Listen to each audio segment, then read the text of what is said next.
കലോത്സവ വിശേഷങ്ങളിലേക്ക് സ്വാഗതം. കലകളുടെ കേളികൊട്ട് ഉയരുകയാണ്.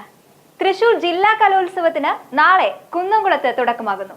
കുന്നംകുളം ടൗൺ ഹാൾ പ്രധാന വേദിയും കുന്നംകുളം നഗരത്തിലെ മുഴുവൻ സ്കൂളുകളിലുമായി 17 വേദികളിലുമായാണ് ഇത്തവണ മത്സരങ്ങൾ നടത്തുന്നത്. ഈ 17 വേദികൾക്കും ഇത്തവണ പേര് നൽകിയിരിക്കുന്നത് വിവിധ രാഗങ്ങളുടേതാണ്. ഡിസംബർ 3, 5, 6, 7 തീയതികളിൽ നടക്കുന്ന കലോത്സവത്തിൽ ജില്ലയിൽ നിന്നുള്ള 10,000-ഓളം കുട്ടികൾ വിവിധ മത്സരങ്ങളിൽ പങ്കെടുക്കുന്നു. ആദിവാസി നൃത്തങ്ങൾ കൂടി ഉൾപ്പെടുത്തി 5 പുതിയ ഇനങ്ങൾ കൂടി ഇത്തവണ മത്സരത്തിൽ ഉണ്ടാകും.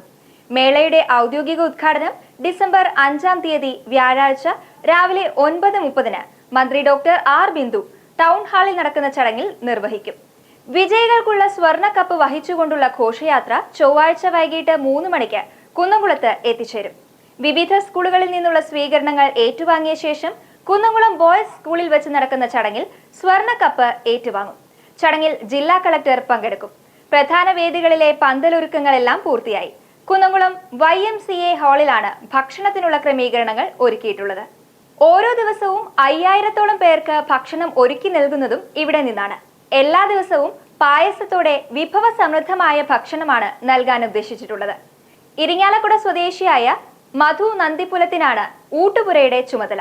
ഇന്ന് നടന്ന ചടങ്ങിൽ AC മൊയ്തീൻ MLA കലോത്സവ ഊട്ടുപുരയിലെ പാല് കാച്ചൽ കർമ്മം നിർവഹിച്ചു. അതുപോലെ തൃശൂർ റവന്യൂ ജില്ലാ കലോത്സവത്തിന്റെ മീഡിയ റൂം ഉദ്ഘാടനം കുന്നംകുളം ഗവൺമെന്റ് മോഡൽ ബോയ്സ് HSSൽ വെച്ച് press club president Jose Maliyekkal നിർവഹിച്ചു. കലോത്സവ പരിപാടികൾ തത്സമയം പൊതുജനങ്ങളിലേക്ക് എത്തിക്കുന്നതിനായി വിപുലമായ സജ്ജീകരണങ്ങളാണ് വിവിധ മാധ്യമങ്ങളുടെ സഹായത്തോടെ മീഡിയ കമ്മിറ്റി ഒരുക്കുന്നത്. കലോത്സവത്തിന്റെ ഭാഗമായി പൊതുജനങ്ങൾക്കായി ഫോട്ടോഗ്രാഫി മത്സരവും മീഡിയ കമ്മിറ്റി സംഘടിപ്പിച്ചിട്ടുണ്ട്.